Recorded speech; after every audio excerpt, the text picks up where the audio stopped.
for some more hours. Thank you. But we don't have so much time, so I hurry up to introduce the speaker. I'm very happy to introduce my colleague, my dear colleague, Dr. Tuba Isik, who studied law and pedagogy, educational science in Göttingen, and Islamic religion in Osnabrück. She got her PhD in comparative theology at our university with a very interesting work on systematic and historical reflections on the meaning of the Prophet Muhammad from religious education in 2013, and is now a postdoc at our center and also at the Institute of Islamic Theology, which we founded some months ago. So we are very happy to listen to the results. Thank you very much. Thank you very much, Professor Schomali, for this delightful paper. And you know, us, we love to listen to you. And I just recognize that I'm the only Sunni Muslim here in this room, right? So, but I can assure you that I'm not threatened of you. And I will give some humble remarks and questions to you according to the text I read, and but it fits a little bit to your talk, which you gave already here as well. As a Sunni Muslim, I don't know yet if I would characterize Sunni Islam triadic as you. I think it would make Klaus very happy to do this. But I would agree with you on the point that spirituality is a very important part of Islamic faith. And as far as I learned, one of the major themes of the Quran, besides Iman, faith, ibadah, worship, is akhlaq as well, Islamic ethics. And Islamic ethics is, according to the Quran, from my understanding, related to the heart, and it's tazkiyah, it's the purification of the heart. And how you pointed out, when it comes to heart, you are automatically speaking about spirituality. For that, I like this description which you use actually in your text when you speak about someone starting with his daily prayers and say Allahu Akbar, and then he's switching on to autopilot. You know, I like this picture very much. It says everything, I think, about this. What you described in your talk as that a ritual becomes a habit, just a habit, and you're just doing it all the time.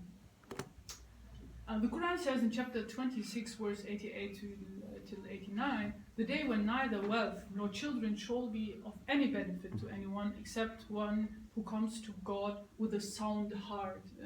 A sound heart, Qalb Salim, is, according to the teachings of my spiritual teachers I learned from, a sound heart is understood to be free of character defects and spiritual blemish.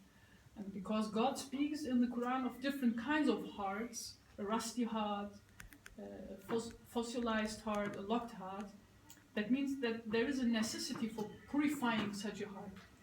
Having said that, I would like to ask you, related to your sentence at the very beginning of your talk, that self-care involves strengthening moral virtues. On this journey to God, how do you define the relationship of worship, ibadah, and ethical actions? Because it sounds to me a bit that you are, in your paper, playing down ethical actions compared to worship. I think of people who are, praying 5 times per day, fast, go to Hajj, give their zakats every year. People who are doing their obligation, their fast. But they behave very rude or stingy, for example. And when my father told me, and I'm giving my father not as a reference because he's my father and I love him very much because he's a theologian, he said, when he used to teach me about Islamic ethics, he used this phrase, it's I think a very Turkish phrase. He said, if you are not humble, or if you bear hatred towards people, just if your character is rubbish, your prayer, salah, is even not €5 worth. It's not worth anything. So my second question is, in this context, what is the goal of spiritual journey? Is it to become al-Shahsiyya al-Islamiyya, is an Islamic personhood? Or enables to purification of the heart? Want to know God? Or do they go hand in hand?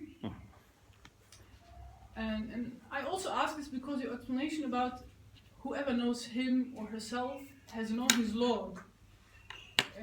it was a shortcut for me actually. Because when I start thinking, and I have never read Pannenberg, but it comes very close to Pannenberg, I recognize, I will come to the result that someday I will die.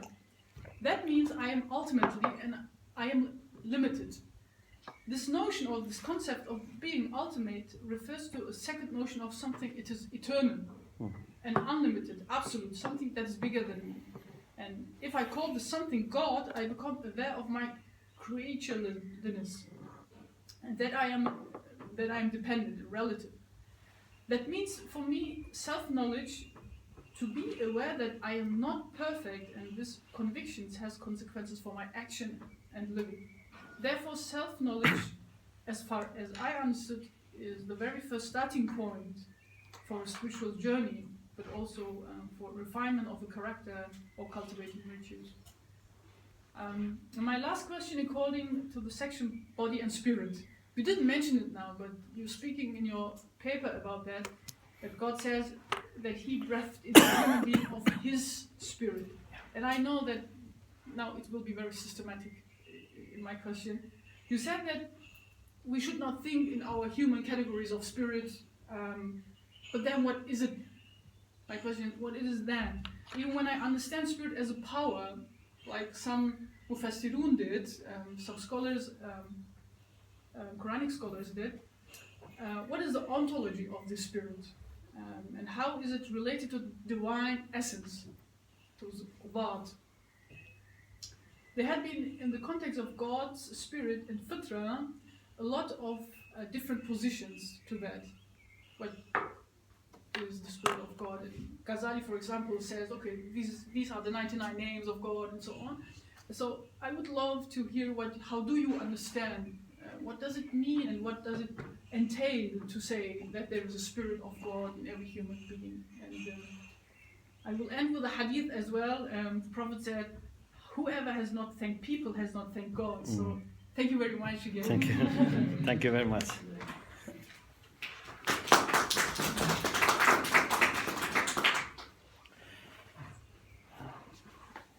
I am very happy to see Dr. Tuba. We have met several times in Cologne, Germany, right from the time she was a PhD student. So very happy that God gave me the blessing to see you now in this position. And also, as I said several times, when I say this is what Shia say, it's not to say that other Muslims do not accept this, but just because I may not have the right to represent them. But I would be very happy if other, Muslims also say we believe the same or we don't believe the same. It's because actually I am very much involved in my personal thinking about how we can find a common language, not only between Muslims, but between all believers in God and between all human beings. And I think one of the beauties of philosophy is that it somehow can be a common language if we don't make it too complicated. Okay. Okay. Very good questions. So first about قلب السليم. يوم لا ينفع مال ولا بنون إلا من أتى الله بقلب سليم. What is this قلب السليم that Abraham asked from God?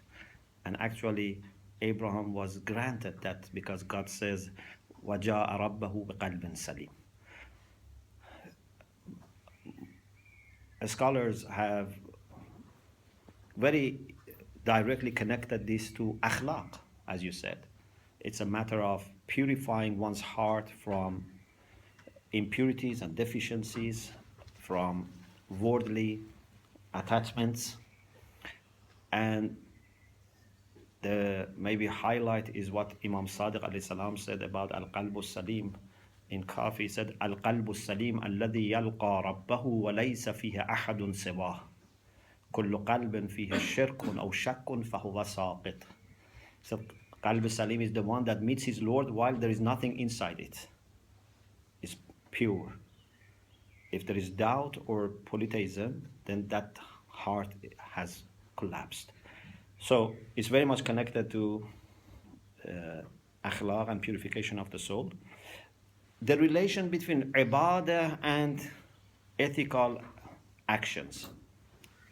This is very good point.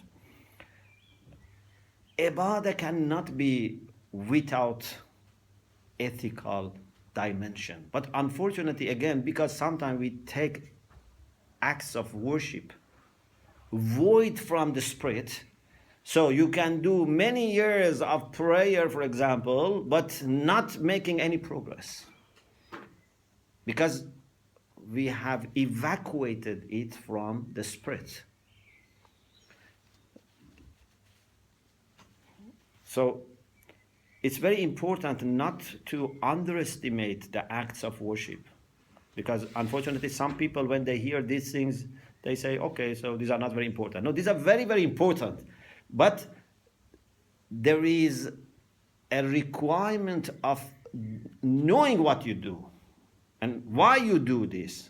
And then it would show itself in your practice. Rumi has a story which is, I think, nice. And I think for this time of the day, stories work better than maybe. So Rumi says that there were some people, farmers, and they used to harvest every day, and before sunset, put whatever they have harvested in the barn or the storage. And next day, going opening and hoping that one day this becomes full. But every day, to their surprise, when they opened, it was empty. So they were putting harvest there, then next day it was empty. So they were, surprised. What is going wrong? And it was not, broken. The lock was not, broken. So one night they decided to sleep inside the barn and be there, to see what happens. So after midnight, when everywhere was quiet, they saw there are some mice who have, made, for themselves holes. They come and take everything outside without breaking the wall. So from Sharia point of view, everything is intact. The wall is not broken, the boundaries are observed, but from inside. So he says, there are some mice in our heart, and this is why we cannot see the light of our acts of worship. Where is the light of 30 years, 40 years of worshiping? There are some holes here, there are some mice here that take the light away from us. Or another example that some people use is that, like a person who has gone to collect, some wood and, log, but they have a pack which is in the bottom, has a hole. So they put things inside, but everything drops. So you can get nowhere. So this is the problem of making sure that you do acts of worship, but you don't make sure that you do them with a pure heart, pure intention. So I agree with what you said. What is the aim of a spiritual journey? So as I said, the aim is nearness to God, but as I said, nearness to God brings you near to people. And nearness to God also makes you a better human being. So it develops your humanity, it develops your relation with other people. It's impossible to get near to God, but then your relation with other people would not improve. And we have this beautiful hadith that Man aslaha fima baynahu wa bayna Allah, aslahallahu fima baynahu wa bayna an-nas. If you really improve your relation with God, God will make your relation with people improved.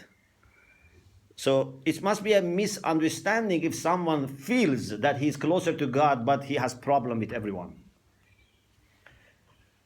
And about the spirit, when God says, وَنَفَخْتُ فِيهِ مِنْ رُوحِي, for sure, it doesn't mean that God has a spirit and has given us his spirit, because God is simple.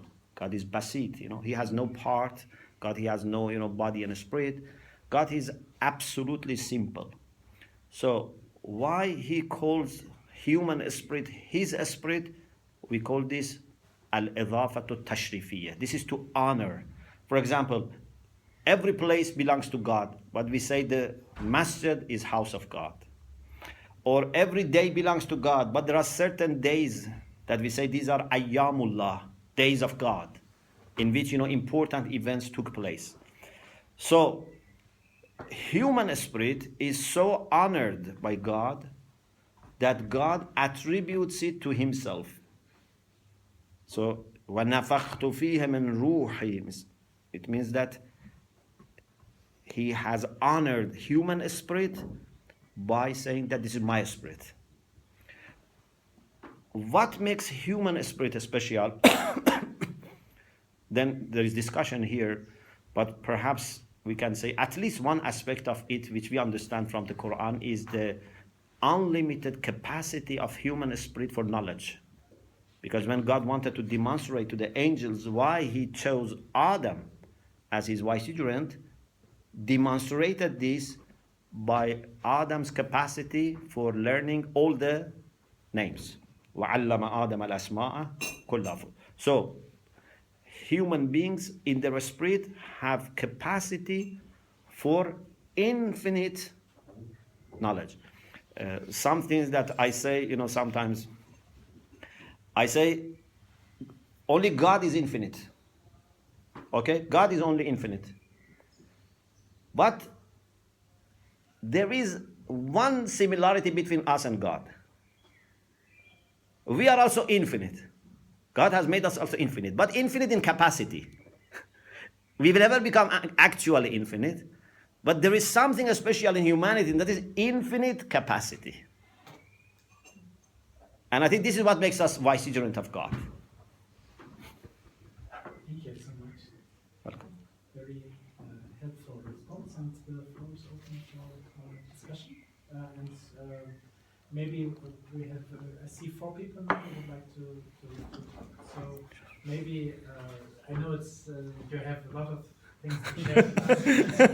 Maybe we'll try to give short response like the others. Sure. Also the possibility to... Yes or no? Go. So I think the first one. Yeah, it goes to the point in your paper, thank you for your paper, where you were talking about those who, as it were, love God to the exclusion of everything else. And I was very struck recently, there's an argument by a French philosopher called, I think, Gluckman, in an article book entitled Dostoyevsky in Manhattan. And he says basically that there's no difference between the atheistic, nihilistic terrorists Dostoyevsky described in the 1860s and contemporary so-called Islamic terrorists, because although clearly one doesn't believe in God, one does believe in God, but the person, basically those who didn't believe in God nevertheless were putting themselves in the place of God, in a sense giving themselves the right to decide who lives, who dies, and that actually extreme theism sort of almost meets up with extreme atheism, because then the self becomes identified with God. And I wondered whether that seemed to be implied in what you were saying. Yes, I think, religion, like knowledge, for example, if it is misused and mishandled, not only would not help, it can actually make the situation worse. If a criminal is very learned, very experienced, so he can do more crime, I think that even there are possibilities that some religious people can do, crimes that non-religious people would not do, because they give themselves the sanction that I am doing this for the sake of God. So those who don't have religion, sometimes maybe they are too frightened of doing these things. But these people do it, sometimes with, peace of mind. So I'm not saying atheists would not do crimes, they can do terrible crimes, but I'm saying that even religious people, like, knowledgeable people, like, people who have money, who have, equipment. So anything good, if it is misused, can make you in a position that you do more crimes or greater crimes. So what is important, we should not be deceived by looking at the appearance of people and say these are religious people or these are Muslims. Muslim is not the one who claims to be Muslim or who is given a Muslim name. Muslim is the one in whom you can see the virtues of being a Muslim. Otherwise, he can be a thief. You know, sometimes people steal money, sometimes people steal a religion. If I'm not a good Muslim, you know, I have stolen Islam.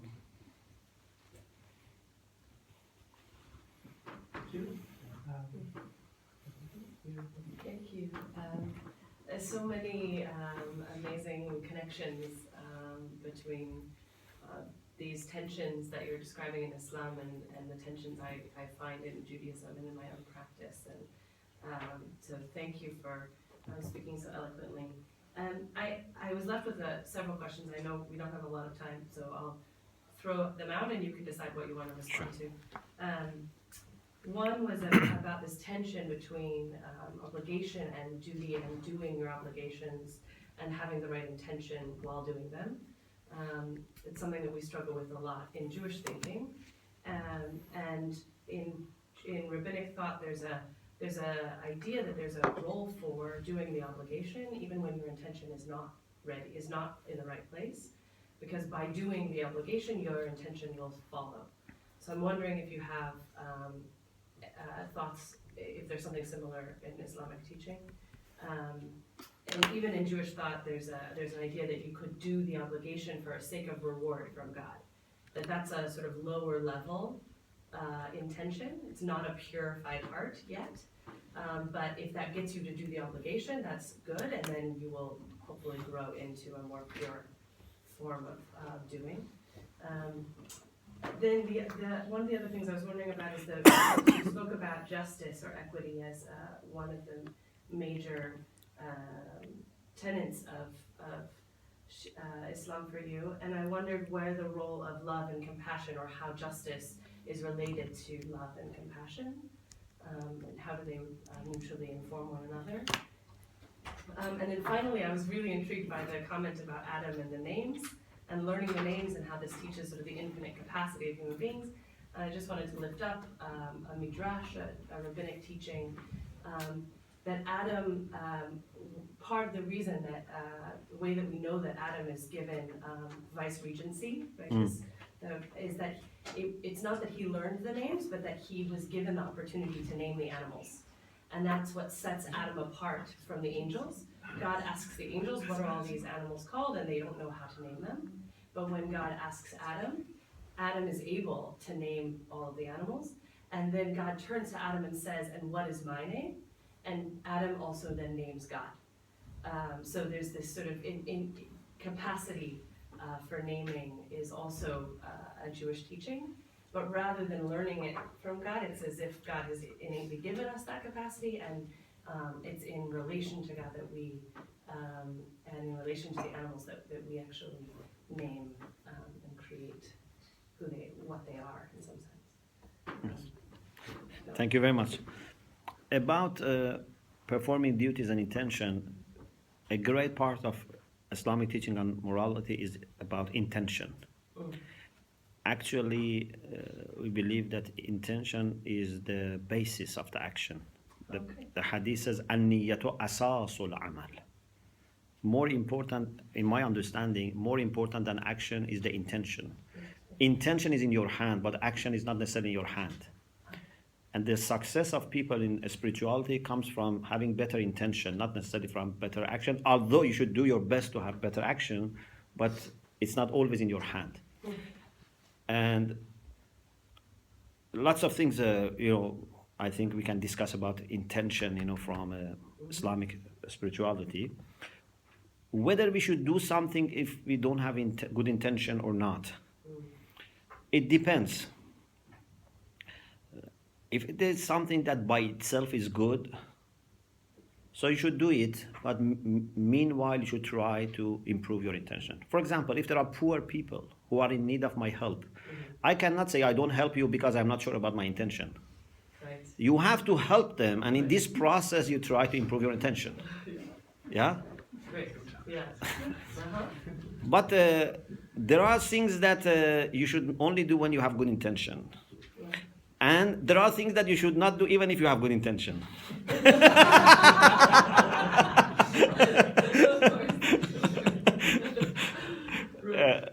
Let me just give you a story. This story is what we seminarians, can very well understand, but I hope you can also understand. We have a great scholar called Sheikh Ansari. He was a very great scholar, from Iran, but he resided finally in Najaf. And it is said that he used to say to his students,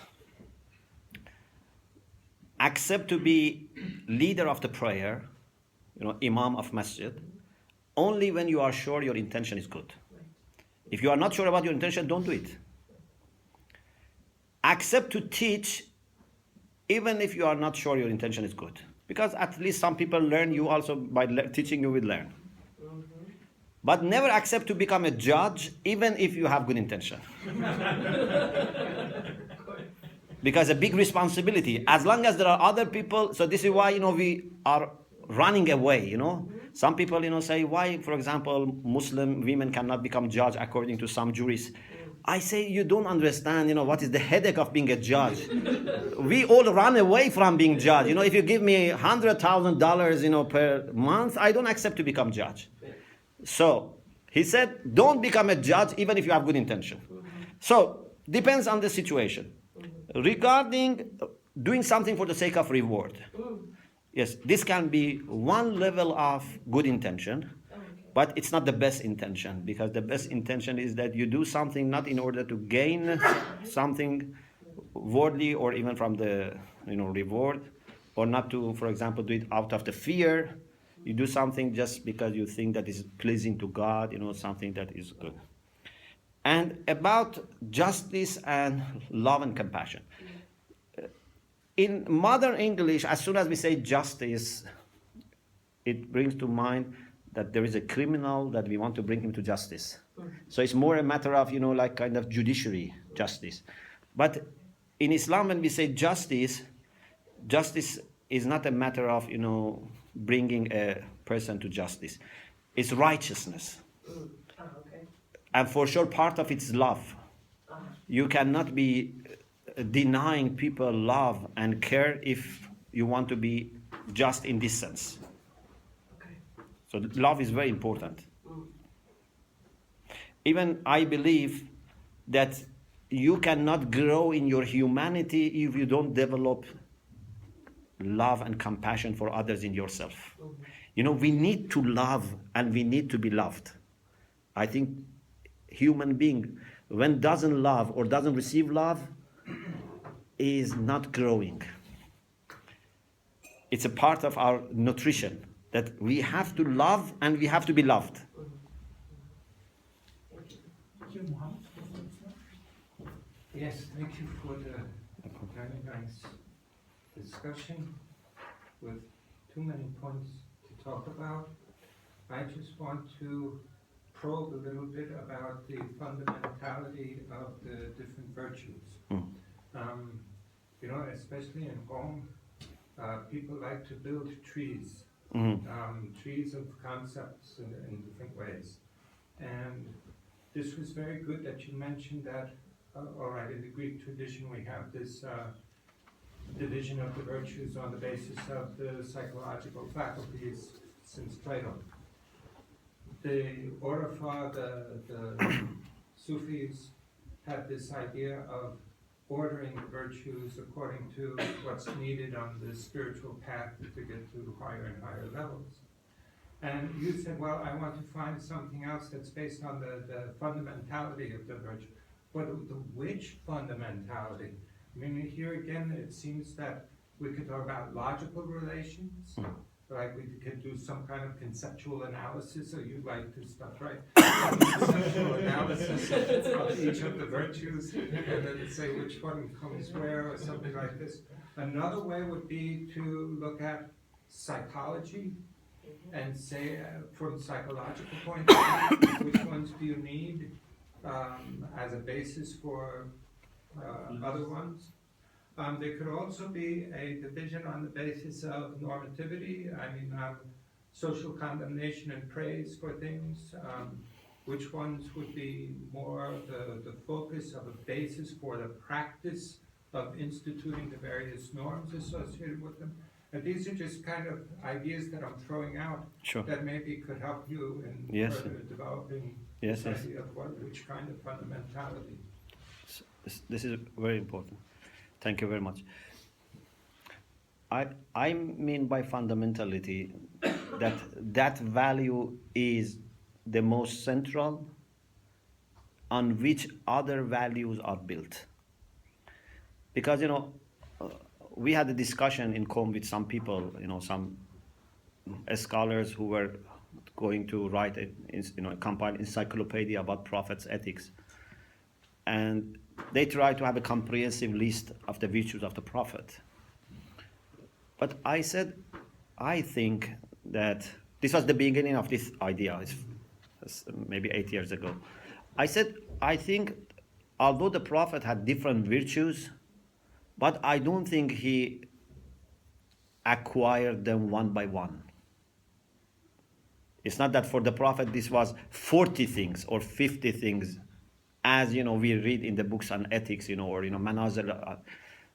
I think the prophet had one fundamental value that brought other things as branches of that fundamental value. And what is that fundamental value? From one aspect, you can call it servitude to God. But servitude to God, in my understanding, is truthfulness. Because God is the absolute truth. So, pardon? Or haq. So you have to be concerned for the truth. You have to seek the truth. You have to be committed to the truth. So, in other words, you should serve the truth. So I kept thinking on this. My main approach has been theological. So I tried to study then the Quran and Hadith and find out what are the main things in the Quran and Hadith. But I think we can also rationally explain this. But most of my work is I argue from the Quran and Hadith. I bring references. And this is why I also think that although, for example, acts of worship are very important, but you can have a person new to faith who is very close to God than a person who has been faithful for many years. Because the key is not the actions, the key is how much this person is open to the truth and committed to the truth. So this is why I say, maybe Salman or, a convert, in the first day he can be very close to God, although he has not fasted. And a person who has been fasting and praying for 40 years, 50 years, maybe is not that close because he has not learned through these actions how to be open to the truth. So, most of my work is based on the Quran and Hadith. But I think we can rationally argue for it. So, and it then explains, because then, for example, after that, I try to find out how, for example, you can connect karama, because karama, Ayatollah Mutahhari is another idea. He says karama is the central point in Islamic ethics.